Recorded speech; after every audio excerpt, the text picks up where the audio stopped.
राधे राधे दोस्तों, नमस्कार, जय श्री कृष्ण। दोस्तों, आज हम एक बार इस वीडियो में राग द्वेष को और समझते हैं। राग द्वेष क्या है? एक वीडियो में मैं आपको बताया था राग द्वेष की परिभाषा, लेकिन इसमें अच्छे तरीके से और समझते हैं इस राग और द्वेष को। दोस्तों, राग और द्वेष, राग क्या है, द्वेष क्या है, इसमें हम अच्छे से समझते हैं। राग और द्वेष, राग का अर्थ होता है किसी की तारीफ करना। राग और द्वेष सबसे बड़ा पाप है दोस्तों, इससे हमें बचना पड़ेगा। राग और द्वेष जहाँ यदि सवार हो गया तो समझो आपको नरक में निश्चित जाना पड़ेगा। नरक में निश्चित जाना पड़ेगा। राग द्वेष कैसे उत्पन्न होता है देखिए, किसी की तारीफ करना राग है और किसी की बुराई करना द्वेष है। ये राग द्वेष उत्पन्न कहाँ से होता है दोस्तों? अहंकार से। कहाँ से? अहंकार से। अहंकार है तो राग द्वेष होगा, अहंकार नहीं। देखो, अहंकार अधिक है तो राग द्वेष अधिक होगा, अहंकार कम है तो राग द्वेष कम होगा, अहंकार नहीं है तो राग द्वेष नहीं होगा। ये अहंकार उसका बाप है, अहंकार का बेटा है, मतलब बच्चे हैं राग और द्वेष। अहंकार के दो बच्चे हैं, राग और द्वेष। जहाँ अहंकार होगा वहाँ ये बच्चे भी होंगे, राग और द्वेष। अहंकार को हटेगा, अहंकार हटेगा तब ये राग द्वेष हटेगा। दोस्तों, ये राग और द्वेष सबसे बड़ा पाप है। ये जीव को हर पल मार रहा है, सबको, जितने भी हर सबके अंदर ये राग द्वेष सवार है। राग और द्वेष, राग मतलब होता है कि किसी की तारीफ करना, ये अच्छा है, और द्वेष मतलब किसी की बुराई करना, ये बुरा है। देखो, एक चीज नहीं उत्पन्न होता दोस्तों, नोट कर लेना, राग उत्पन्न नहीं होता ना द्वेष उत्पन्न नहीं होता, दोनों एक साथ होता है। अगर आप किसी की तारीफ करेंगे तो आप किसी की बुराई भी करेंगे, अगर आप किसी की बुराई करेंगे तो आप किसी की तारीफ भी करेंगे। ये तारीफ करना और बुराई करना, तारीफ करना और बुराई करना, बुराई करना और तारीफ करना, तारीफ करना और बुराई करना ही राग द्वेष है। और ये नरक ले जाता है दोस्तों, नरक ले जाता है। इसका फल है नरक, नरक भोगना पड़ेगा। राग द्वेष, कितने भी भगवान की भक्ति कीजिए पर भगवान किसी के भक्ति को स्वीकार नहीं करता, क्योंकि राग द्वेष को, भगवान को नफरत है राग द्वेष से। राग द्वेष से भगवान को सबसे बड़ा नफरत है, भगवान का सबसे बड़ा दुश्मन है राग द्वेष। जिसके अंदर राग द्वेष है भगवान उसकी भक्ति को स्वीकार नहीं करता। दोस्तों, बुद्धि में नोट कर लो, राग द्वेष से हमें ऊपर उठना पड़ेगा, राग द्वेष को हटाना पड़ेगा। ना हमें किसी की तारीफ करना है, ना हमें किसी की बुराई करना है। क्या करना है तो फिर हमें मीडियम कंडीशन में रहना है, न्यूट्रल रहना है, और हमें मन को तुलना नहीं करना है किसी से। मन को तुलना करने की आदत है। जब 2 लोगों के, 3 लोगों के, 4 लोगों के, 5 लोगों के आसपास जब बैठता है ये मन, किसी के पास जाता है तो ये मन में तुलना करना शुरू कर देता है। ये अच्छा है, ये बुरा है, ये अच्छा है, ये बुरा है, वहीं शुरू कर देता है। ये बस जहाँ रहता है मन, बस वहीं शुरू कर देता है। ये अच्छा है, ये बुरा है, ये अच्छा है, ये बुरा है, ये इससे मैं श्रेष्ठ हूँ, ये थोड़ा गरीब है, मैं थोड़ा धनवान हूँ। मन सोचता है, मन तुलना करता है कि ये थोड़ा मेरे से निर्धन है, मैं इससे थोड़ा ज़्यादा पैसा है मेरे पास इससे थोड़ा ज़्यादा पैसा है, मैं इससे थोड़ा ज़्यादा धनवान हूँ, और ये थोड़ा पागल है, इसका थोड़ा माइंड लो है, मैं इससे ज़्यादा माइंड वाला हूँ, मेरे पास बुद्धि थोड़ी इससे ज़्यादा है। ये मन डिसाइड करता रहता है, ये अच्छा है, ये बुरा है, ये अच्छा है, ये बुरा है। और जब घर में आ जाता है, जब वहाँ से 4 लोगों के, 5 लोगों के पास से जब घर में आ जाता है तो ये मन क्या करता है? अपने पति, अपने पत्नी, अपने माता पिता, अपने भाई बहन, अपने जो करीबी संबंध है, जिसको उसने अपना माना है, जिसको उसने अपना मान लिया है, उसके साथ क्या करता है ये? उसके साथ ये उनका बुराई करता है। किसकी बुराई? जो मतलब जो हमारा सत्कार नहीं करता, जो हमें मन से कष्ट पहुंचाता है, जो हमारा मन से दुख पहुंचाता है, उसका ये वो प्राणी क्या करता है? वो मनुष्य घर में आकर उसकी बुराई करता है।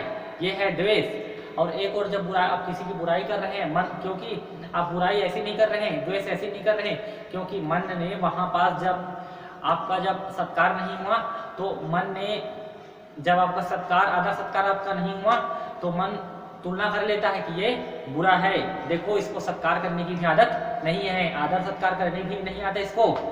कैसे? हम इसके घर गए थे तो हमें पूछा भी नहीं, हम इसके घर गए थे तो हमें चाय भी नहीं पूछा। जैसे कि मान के चलो आप एग्जाम्पल के लिए चले गए, आप किसी के घर, ठीक है, आप किसी के घर मेहमान के रूप में आप चले गए दोस्तों, किसी के घर 10 मिनट के लिए आप रास्ते में जाते जाते, आपका फैमिली का घर है किसी के घर में रास्ते में, तो आप फैमिली के घर चले गए 10 मिनट, 15 मिनट के लिए, आधा घंटे के लिए आप किसी फैमिली के घर में, सड़क में, रास्ते में आपका घर था तो आप चले गए, चलो मिल के आ जाता हूँ मैं इसके घर, थोड़ा सा आप चले गए, आप चले गए उसके घर, ठीक है, आप उसके घर चले गए। अब देखो उसके घर जो महारानी जी है, बहू है, उसने आपको चाय नहीं दिया, आधा घंटा तक आपके साथ चाय नहीं दिया, आपको पानी भी नहीं दिया। आप आधे घंटे के लिए गए उसके घर, आपको पानी भी नहीं दिया ना, चाय भी नहीं दिया, आपको कुछ भी चीज़ नहीं दिया, आपको कुछ भी चीज़ नहीं दिया, आपके पास वहीं पास बैठी रही ऐसी, और बैठे बैठे कुछ देर बाद 10 मिनट बाद बैठे, उसके बाद वो वहाँ से चली गई और सीधे जाकर कहाँ चली गई, सो गई सीधा। देखो आप किसी से मिलने के लिए गए हैं आप हैं, और वहाँ पास देखो पति जी हैं और पत्नी जी हैं, दोनों आपके पास सामने सम्मुख बैठे हैं, और क्या हुआ देखो आपके उसके पति जो है, उसके पति ने आपको बहुत इज्जत दी, उसके पति ने आपका इज्जत किया, आपका सम्मान किया, ठीक है, और आप उसके पत्नी जी हैं, आपको चाय बना नहीं दिया और आपको पानी भी नहीं पूछी, और वो जाकर 5 मिनट बाद सो गई, कमरे में चली गई, आपके पास नहीं आई। वो आपके उसके पति बस थे, जब आप आए थे तब वो दोनों लोग थे, लेकिन जब 10-15 मिनट बाद वो पत्नी जी चली गई घर, अंदर कमरे में सो गई, और पति जो उसका पति है वो पूरे आधा घंटे तक आपके साथ थे, आपको इज्जत दिया और आपके साथ आपके मन के अनुसार चला। आप जो चाहते थे उसका हाँ में हाँ मिलाकर बात किया, आपके साथ उसने अच्छे से रिलेशन निभाया, ठीक है दोस्तों। अब देखो क्या होगा, आप जब घर जाएंगे, जब बोल दिए कि चलो भाई साहब जी मैं चलता हूँ घर, आप घर आ गए, ये सबसे बड़ा पाप जो है उसका मैं उदाहरण दे रहा हूँ दोस्तों। ये पूरा जगत में जो चल रहा है राग और द्वेष, उसको मैं बता रहा हूँ कि राग द्वेष कैसे उत्पन्न होता है और कैसे इसका खेल चलता है। राग द्वेष को नहीं समझते कोई, ये सबसे बड़ा पाप है राग द्वेष। कैसे उत्पन्न होता है राग द्वेष, इसको हम समझ रहे हैं, इसको ये तत्व ज्ञान, जब तक हम तत्व ज्ञान की हमें प्राप्ति नहीं होगी तब तक हम इसको नहीं जान सकते। राग क्या है, द्वेष क्या है, अंतःकरण क्या है, ये चित्त क्या है, मन क्या है, कैसे कैसे ये उत्पन्न होता है, कहाँ से उत्पन्न होता है, इससे क्या मिलता है। जब तक ये ज्ञान हमें नहीं होगा तत्व ज्ञान, तब तक हम नहीं समझ सकते। इसे हर सब मजाक लगेगा हमें। देखो कैसे उत्पन्न होता है, वो आदमी घर चला गया, वो आदमी कहाँ चला गया, घर चला गया। अब जब वो घर गया दोस्तों तो क्या होगा सब समझना। जब घर जाएगा तो अपने पत्नी के साथ जब खाना खाने बैठेंगे, जब रात को, तब जो कुछ भी उसके घर में 10 मिनट आधा घंटा बैठा रहा तो उसका जो घटना घटा था घर में, वो मन में उसके सेव हो गया। क्या हो गया, उसके मन में सेव हो गया दोस्तों, सेव हो गया। हर चीज हमारे अंदर से हो रहा है। जो कुछ भी हम कर रहे हैं इस जीवन में, जन्म से लेकर आज तक और आज से लेकर मृत्यु तक, जो कुछ भी एक सेकंड में जो कुछ भी हो रहा है हमारे आंखों के सामने में, वो सब कुछ हमारे मन में से हो रहा है। सब कुछ यही मरने के बाद हमारा काल बनेगा। मैं आपको बाद में बताऊंगा अगले वीडियो में ये कैसा काल बनता है। ये जो कुछ हमारा से हो रहा है माया, वो कैसे हमारा काल बनता है दोस्तों, मैं आपको अगले वीडियो में बताऊंगा इसका विस्तार से। अभी हम समझते हैं ये इसके मन में से हो गया उस आदमी की। अब देखो उसके मन में से हो गया, अब वो सेव हो गया। वहां जाकर जब उसके बातचीत करने लगे और दोनों पति जी और पत्नी जी दोनों बात करने लगे तो क्या हुआ, उसने पति ने क्या बोला, सोचो आप समझ सकते हैं क्या बात क्या होगा। उसने उसका पत्नी जी पूछे क्या क्या हुआ, आप उसके घर गए थे तो सबसे पहले यही बात होगा, क्या कैसा हुआ आपके घर, उसके आप गए थे तो क्या हुआ, आपके उसके घर गए थे ना, तो पूछेंगे पत्नी जी। तो पति जी क्या बताएगा पति जी, सोचो। वो पति बोलेगा उसके पत्नी जी का आदत मुझे ठीक नहीं लगा। उसके पत्नी जी पता नहीं कैसी टाइप की थी, मुझे चाय नहीं दिया, पानी नहीं दिया, वो जाकर सो गई। कैसे उसकी आदत अच्छा नहीं है, वो पता नहीं उसका आदत बदल गया। पहले तो मैं जब वो एक बार और आया था वो आदमी पहले, तो वो पत्नी जी ने उसका चाय दिया था, पानी दिया था, और गर्मी दिन था तो उसे शरबत भी दिया था दोस्तों। उसका भारी सम्मान किया था उस पत्नी ने। पता नहीं इस बार क्या हो गया, उसने उसका सम्मान नहीं किया, चाय नहीं दिया, पानी नहीं दिया। अब पता नहीं उसके मन पर क्या बीता, उस पत्नी जी ने उसे चाय भी नहीं दी, पानी भी नहीं दिया। लेकिन उस पति को मालूम नहीं, जो आया था वो बाहर से मेहमान, उसको मालूम नहीं है दोस्तों, मालूम नहीं है उसे कि उसके मन पर क्या बीत रहा है, वो किस कारण से उससे नाराज है या नाराज है भी कि नहीं, कि उसका तबीयत खराब है, कि उस पर मन पर क्या बीत रहा है, किस कारण से नहीं, तो उसको नहीं मालूम मेहमान को। लेकिन उसने क्या निश्चय कर लिया कि ये बुरी है। क्या है, बुरी है, ये बुरी है। कैसे, देखो पहले चाय दिया था, पानी दिया था, शरबत दिया था, मुझे इतना मुझे सम्मान किया था, हर बार मैं जाता था तो मुझे सम्मान किया था, इस बार पता नहीं उस पत्नी जी को क्या हो गया, क्या होगा। इस बार मुझे चाय भी नहीं दिया, पानी भी नहीं दिया, शरबत तो दूर की बात है, और मैं जब बात कर रहा था तो जाकर बिस्तर पर सो गई। पता नहीं उसे क्या हो गया। आपका मन खराब लगेगा, ठेस पहुंचेगा कि मेरे साथ कैसे ऐसे बुरा व्यवहार कर दी, क्या मैं उसके साथ बुरा किया हूँ, क्या मैं, ये दुनिया भर का मन आपका पागल पागल काम करेगा, आपका मन पागल हो जाएगा सोच सोच के कि मैंने क्या बुरा किया था, क्या चोट पहुंचाया, मैं तो उसके साथ कुछ भी नहीं किया था, फिर भी ऐसी क्या हो गया, सोच सोच के आप पागल हो जाएंगे। आपका पाप अंदर में पाप लिप्त तो होते जाएगा, पाप सवार हो जाएगा आपके अंदर। ये राग द्वेष शुरू हो रहा है, देखो राग द्वेष शुरू हो रहा है। अब देखो क्या होगा, आप उसकी बुराई करेंगे, बुराई करने लगेंगे। कितनी बुरी आदत है उसकी, अब मुझे चाय भी नहीं पूछा, वो बहुत बुरी है, उसके साथ बात करना बेकार है, अब मैं कभी उसके साथ मिलूंगा नहीं। ये बुराई हो गई दोस्तों। अब एक और जब आप उसकी बुराई कर रहे हैं तो क्या करेंगे आप, एक और राग करेंगे। देखो द्वेष क्या है, जिसने हमें सम्मान नहीं किया, सत्कार नहीं किया, जिसने हमें चोट पहुंचाता है मन से, जो हमें मन से चोट पहुंचाता है, जो हमारे मन को भाता है, वो कार्य अगर कोई नहीं करता तो उसके साथ हमारा द्वेष हो जाता है, द्वेष दुश्मनी हो जाता है मन से। मन से दुश्मनी करने को मन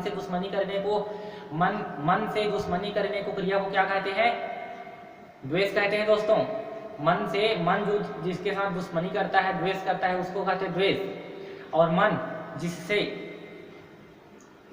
देखो, और जो भी व्यक्ति इस मन को जो आदर सत्कार देता है, जो इस मन को खुश करता है, जो मन को इज्जत करता है, जो इस मन को इज्जत देता है, जो हमारा इज्जत करता है, सम्मान करता है, हम उसकी तारीफ करते हैं, ये कितना अच्छा रहा। आप क्या बोलेंगे घर में आकर, इसके पत्नी सोई तो सोई, पत्नी गई तो गई, लेकिन उसका पति बड़ा अच्छा था, बोलेंगे ही। उसका पत्नी सो गई, चाय नहीं दिया, पानी नहीं दिया, लेकिन आप क्या बोलेंगे, लेकिन उसका पति बड़ा एक नंबर आदमी है, उसका पति बड़ा आदमी है, अब बड़ा अच्छा आदमी है। देखो उसके पति जी के मन में क्या क्या भरा है आपको नहीं मालूम, उसने बस आपके साथ रहा, आपके मन में हाँ मिलाया, बस आपके हाँ ठीक है, बहुत अच्छा भाई, बहुत अच्छा, आप बहुत अच्छा, आपके साथ देखो ऐसा बात किया उसने कि आप प्रभावित हो गए, आप पिघल गए उससे। अब घर में आकर क्या बोलेंगे आप, वो उसका पति बहुत अच्छा आदमी था, बहुत अच्छा आदमी था, मुझे बड़ा प्रसन्न हो गया, आपका चित्त प्रसन्न हो गया। देखो आप उसके मन में, अगर आप उसके मन में कपट भी होगा आपको नहीं मालूम, उसके क्या आपको मालूम है उसके मन में कपट भरा है कि क्या भरा है, नहीं मालूम, आपको शो कर दिया, अच्छे दिखा दिया, तो आप पिघल गए उससे कि ये अच्छा है, ये बुरा है दोस्तों। और संसार में एक बात याद रख लेना, कोई किसी का भला नहीं चाहता दोस्तों, इस संसार में केवल एक्टिंग किया जा रहा है हमारे साथ। अगर ऐसा भी हो रहा है तो जब समझ लेना, कोई किसी का भला नहीं चाहता, एक्टिंग किया जा रहा है, केवल एक्टिंग किया जा रहा है। और जो हम राग द्वेष कर रहे हैं वो परमात्मा नोट करके रख देगा भगवान कि इसने राग किया था, इसने द्वेष किया था, इसके साथ वो पाप हो गया, उसका फल आपको भोगना पड़ेगा। राग और द्वेष का फल आपको भोगना पड़ेगा, नरक आपको भोगना पड़ेगा दोस्तों। राग और द्वेष का फल आपको भोगना पड़ेगा। आपको केवल भ्रम था, केवल क्या था, भ्रम था कि ये अच्छा है, ये बुरा है, जबकि वास्तविक सत्य मैं आपको बता रहा हूँ, इस संसार में ना कोई अच्छा है ना कोई बुरा है, इस संसार में कोई बुरा नहीं है दोस्तों, याद रख लेना, इस संसार में कोई बुरा नहीं है। बुरा अगर कोई है तो केवल हम हैं बुरा, जो राग द्वेष का पहचान कर रहा है, सबसे तुलना करता है मन।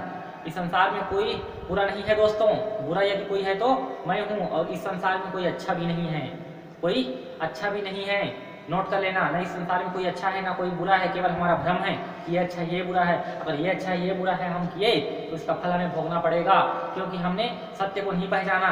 सत्य क्या है, संसार में कोई अच्छा नहीं है ना कोई बुरा नहीं है, ये सत्य है, और हम चल पड़े असत्य के मार्ग पर। असत्य क्या है, ये अच्छा है ये बुरा है, ये अच्छा है ये बुरा है, ये अच्छा है ये बुरा है, ये असत्य का मार्ग है, असत्य का मार्ग। हमें सत्य को समझना होगा। सत्य क्या है, ना कोई संसार में अच्छा है ना कोई बुरा है, हमारा कोई भला नहीं चाहता, हमारा कोई ना बुरा नहीं चाहता ना कोई भला नहीं चाहता, केवल हमारे मन की कल्पना है। जो कुछ हम राग द्वेष करते हैं वो सब मन की कल्पना है, मन की बनावटी है, मन ने सब बनाया है इसे, जबकि कुछ नहीं है यहाँ, सब मन की बनाई परिकल्पना है दोस्तों। इसे हमें समझना पड़ेगा। देखो राग का मतलब होता है तारीफ करना और द्वेष का मतलब होता है बुराई करना। अगर समझो, अगर हम किसी के जैसे विवाह में गए, शादी में गए, किसी के कार्यक्रम में गए, 2 लोगों 4 लोगों के पास बैठे, तो किसी ने हमें आदर सत्कार नहीं किया, किसी ने हमें प्रणाम नहीं किया, पैर नहीं छुआ, तो हम क्या समझ जाते हैं कि वो बुरा है। ऐसे ही होता है मन। देखो, जहां मन ने तुलना किया, मन तुलना कब करता है? जब अहंकार होता है। मन तुलना कब करता है दोस्तों? जब अहंकार होता है। बिना अहंकार का राग द्वेष नहीं हो सकता, बुद्धि में नोट कर लो। बिना अहंकार का राग द्वेष नहीं हो सकता। अहंकार होगा तभी राग द्वेष होगा दोस्तों, नोट कर लो अपनी बुद्धि में। अहंकार है तो राग द्वेष होगा, क्योंकि अहंकार नहीं होगा, अहंकार नहीं होगा तो आपको किसी से आप पिघलेंगे भी नहीं, क्योंकि हम पिघलते कब हैं? हम किसी से प्रभावित कब होते हैं? आपने कभी सोचा है आप पिघलते हम क्यों पिघलते हैं? किसी से प्रभावित क्यों होते हैं दोस्तों? इसीलिए हम किसी से प्रभावित होते हैं क्योंकि हमें अपने आप से प्यार है। अपने आप से क्या है? प्यार है। हमें अपने आप से प्यार है, जो हमें सुख देने के चक्कर में रहता है, जो हमें इज्जत सत्कार करता है, हमारा जो आदर सत्कार करता है, जो हमारे फूलों की माला पहनाता है, जो हमारे वाहवाही तारीफ करता है, जो हमारा इज्जत सत्कार करता है, हम उसकी तारीफ करते हैं। वो बड़ा अच्छा है, वो बड़ा अच्छा है। क्योंकि क्या उसने हमें वो हमें हमसे प्यार नहीं करता? हमारा केवल भ्रम था कि इसने इज्जत की है, ये अच्छा है, ये अच्छा है, ये बुरा है। कोई किसी को प्यार नहीं करता और कोई किसी से दुश्मनी नहीं करता। ये सब हमारे मन की कल्पना है।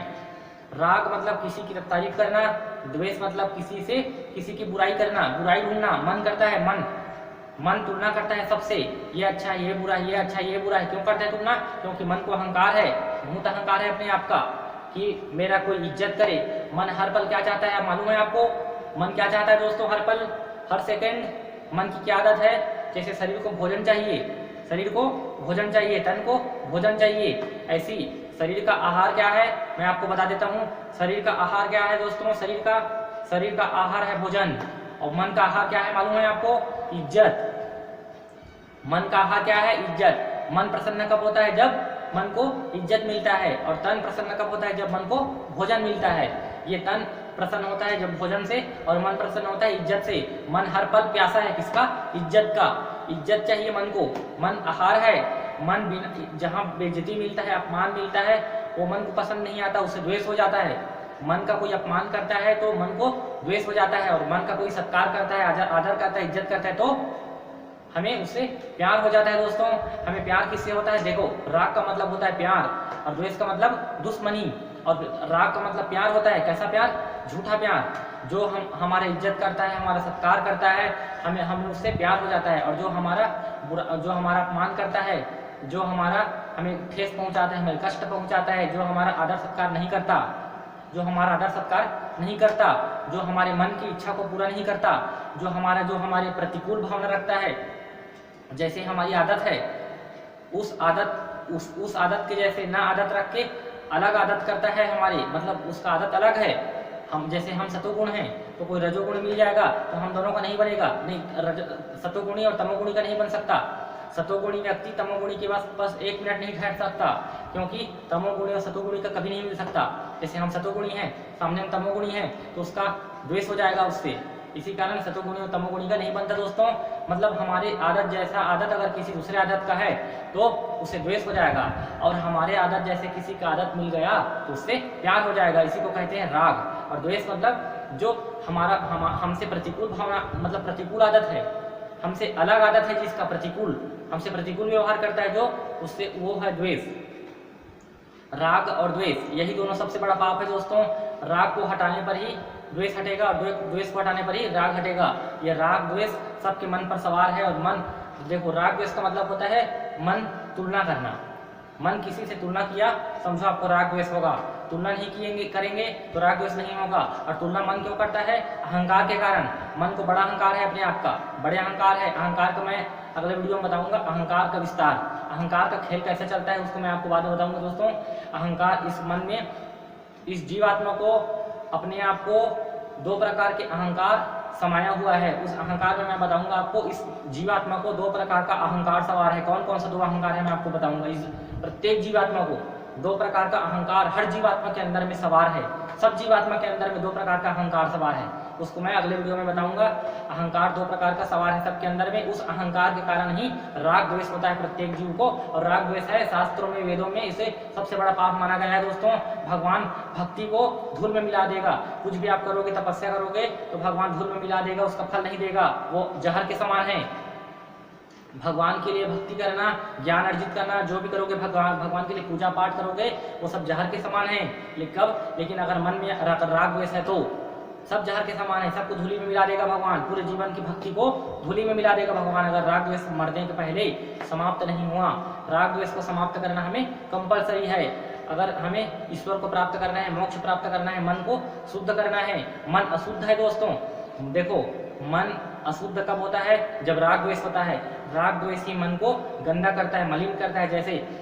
जैसे हमारे शरीर में कितने सारा मल भरा हुआ है, कितने सारी गंदगी भरी हुई है ना, मन को ये तन गंदा से भरा है। ऐसा ही मन में राग द्वेष मन को मलिन करता है, गंदा करता है। और निर्मल मन जन सो मोहि पावा, मोहि कपट छल छिद्र न भावा। भगवान श्री कृष्ण ने, भगवान राम ने कहा है रामायण में, निर्मल मन जन सो मोहि पावा, मोहि कपट छल छिद्र न भावा। भगवान श्री राम ने कहा है मुझे कपटी मन पसंद नहीं है, मुझे निर्मल मन चाहिए, तभी मैं प्राप्त होता हूँ। तभी जो भी जीव अपने मन को निर्मल करता है वही मुझे पाता है, कपटी मन मुझे पसंद नहीं है, भगवान राम ने कहा है। इसीलिए हमें राग द्वेष को हटाना है दोस्तों। हमें कपट क्यों होता है, मैं कपट का अगला वीडियो में बताऊंगा विस्तार से कपट क्या होता है। कपट क्या होता है दोस्तों? कपट इसी राग द्वेष से संबंधित है, ये परिवार है राग द्वेष का। कपट मतलब हम बुराई कर, देखो कपट का मतलब होता है, कपट का हम अंदर में कुछ और रखते हैं और बाहर में कुछ अलग शो करते हैं। किसी के पास जाते हैं तो हम अच्छे बोल देते हैं, मीठ बोल देते हैं, लेकिन अंदर से हमारे मन में जहर भरा रहता है। उस जहर को हम अपने माँ बाप, पति पत्नी के पास शो करते हैं। ये होता है कपट का मैं अगले वीडियो में बताऊंगा विस्तार से दोस्तों। ये हो राग द्वेष।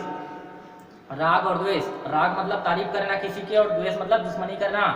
हमें राग नहीं करना है किसी से, द्वेष भी नहीं करना है, ये सबसे बड़ा पाप है दोस्तों, राग और द्वेष। ये राग और द्वेष को हमें जड़ से खत्म करना होगा, तलवार से काटना पड़ेगा राग द्वेष को। राग द्वेष सबके अंदर सवार है और अनादिकाल से इस चित्त में भरा हुआ है, मन में नहीं, चित्त में भरा हुआ है। चित्त को साफ करना पड़ेगा दोस्तों, चित्त को शुद्ध करना पड़ेगा। चित्त में भरा हुआ है मन, बुद्धि, चित्त, अहंकार। आप जानते होंगे मन बुद्धि क्या है, अहंकार क्या है, चित्त क्या है। चित्त में सब भरा हुआ है, ये राग द्वेष चित्त में भरा हुआ है अनंत जन्मों से। उस चित्त को शुद्ध करना है, तभी हमें परमात्मा की प्राप्ति हो सकती है। भगवान कुछ भी चीज को स्वीकार नहीं करता राग द्वेष जब तक रहेगा मन में। इस राग द्वेष को हमें हटाना होगा। ना हमें किसी की तारीफ करना है, ना हमें किसी की दुश्मनी करना है, बुराई नहीं करना है किसी का। हमें सामान्य रहना है, सामान्य, तुलना नहीं करना है किसी से। मन को समझाओ बार बार कि अरे पागल मन, किसी की तुलना मत कर, मैं कुछ भी नहीं हूँ। अहंकार को हटाओ दोस्तों, पहले अहंकार को हटाना हमें कंपलसरी है। जब तक अहंकार नहीं हटेगा तब तक राग द्वेष नहीं हटेगा। अहंकार हट गया, राग द्वेष हट गया। सबसे पहले अहंकार को तलवार से काटना पड़ेगा। अहंकार को, जब तक अहंकार को हम तलवार से नहीं काटेंगे दोस्तों, तब तक राग द्वेष नहीं हटने वाला। राग द्वेष हमें मार मार कर हमें अनंत जन्मों से हमें परेशान कर रहा है। अनंत जन्मों से ये पीछा पड़ा है राग द्वेष हमारा, एक दो जन्मों से नहीं, अनंत जन्मों से ये राग द्वेष हमारा पीछा पड़ा हुआ है। कई जन्मों से हमारे कितने परिवार थे, कितने की हमने राग की थी, कितनी की द्वेष की थी। ये अच्छा ये बुरा, ये अच्छा ये बुरा है, ये अच्छा बुरा, अच्छा बुरा, अच्छा बुरा, ये राग द्वेष है। ये अच्छा ये बुरा है, राग द्वेष सबसे बड़ा पाप है। राग द्वेष ये अच्छा है ये बुरा है, किसी की तारीफ करना और किसी के प्रफुल्लित हो जाना और किसी से बुराई करना, ये राग द्वेष है। ये अच्छा है ये बुरा है, ये मेरा सत्कार नहीं करता, ये अहंकार से उत्पन्न होता है। ये अहंकार से उत्पन्न होने वाले विकार है ये राग और द्वेष। दोस्तों राग द्वेष को हमें हटाना पड़ेगा, कंपलसरी हटाना जरूरी है। ये राग द्वेष सबसे बड़ा जहर है मन का सबसे बड़ा विष है, अमृत जहर है। और भगवान मरने के बाद उस जीवात्मा को कहाँ भेजता है? जहाँ उसका मन लगा रहता है। और मरने के बाद मन जहाँ लगा रहता है वही उस जीव को देता है शरीर। सोचो, अगर मन में जहर भरा रहेगा, आपका मन में विष भरा रहेगा, राग द्वेष क्या है? जहर है। तो आपको मरने के बाद क्या प्राप्त होगा मालूम है आपको? आपने सोचा नहीं होगा। देखो, अंत काले च मामे, भगवान श्री कृष्ण ने गीता में कहा है दोस्तों, अंत काले च मामे विस्मरण मुक्त्वा कलेवरम। अंत समय मत देखो, जीवन भर जिसका मन जिसमें लगा रहता है, जो चीज मन में जो भरा रहता है वही उसे शरीर देता है, वैसा ही शरीर देता है मरने के बाद भगवान। अगर देखो, मरने के बाद वही शरीर देता है भगवान। अगर आपने मन में विष भरेंगे, जहर भरेंगे, तो आपको मरने के बाद जहर वाला शरीर देगा। जहर वाला शरीर क्या क्या है? सांप, बिच्छू, छिपकली, इस शरीर में भगवान डाल देगा। तो आप क्या करेंगे? कुछ कर सकते हैं? लाखों करोड़ों वर्षों का पैसा अगर इसी में डाल दे तो क्या कर सकते हैं? कुछ कर सकते हैं? छिपकली बना देगा भगवान, सांप बना देगा, बिच्छू बना देगा। ये अहंकार के कारण ही। देखो, मरने के पहले अगर अहंकार समाप्त नहीं हुआ तो हमें तीन योनियों में से एक योनियों में हमें जाना पड़ सकता है दोस्तों। अपनी बुद्धि में नोट कर लो, या तो छिपकली योनियों में, या तो सर्प योनियों में, या तो बिच्छू योनियों में। तीन योनियों में से एक योनि में हमें निश्चित जाना पड़ेगा। ये तीनों जहर वाले योनियां हैं और अहंकार को शास्त्र में विष माना गया है, जहर माना गया है, मन का जहर माना गया है। इसे समझिए, मन का सबसे बड़ा विष क्या है? अहंकार। मन का सबसे बड़ा विष है अहंकार। अहंकार को हटाना ही सबसे बड़ा श्रेष्ठ कर्म है। अगर इन योनियों में नहीं जाना है, छिपकली योनियों में और सर्प योनियों में और बिच्छू योनियों में अगर नहीं जाना है हमें, तो अपने मरने के पहले अहंकार को हटाना होगा, समाप्त करना होगा, क्योंकि हमारा ही नुकसान है इसमें। क्योंकि मन में भरा रहेगा तो भगवान मन के अनुसार शरीर देता है दोस्तों, और मन के अनुसार शरीर देता है और मन में जहर होगा, अहंकार होगा, तो क्या मिलेगा आपको? जहर वाला शरीर मिलेगा। इसी कहते हैं मन में अमृत बसाओ। अमृत मतलब मन में अमृत भरो। अमृत का प्याला पियो भगवान के नाम का। भगवान का नाम क्या है? अमृत है दोस्तों। भगवान का नाम क्या है? अमृत है। हमें भगवान के नाम का अमृत मन में ग्रहण करना है। इससे हमें परमात्मा की प्राप्ति होगी और हमें सदा के लिए आनंदित प्राप्त होगा। हमें अनंत काल के लिए हम मालामाल हो जाएंगे, भगवान की प्राप्ति हो जाएगी, मोक्ष मिल जाएगा। जय श्री कृष्ण। राधे राधे। हरे कृष्ण कृष्ण कृष्ण हरे हरे, हरे राम राम राम हरे हरे। श्री राधे दोस्तों। हमें राग द्वेष से बाहर निकलना है, राग द्वेष को त्यागना है हमें मृत्यु के पहले। जय श्री राधे।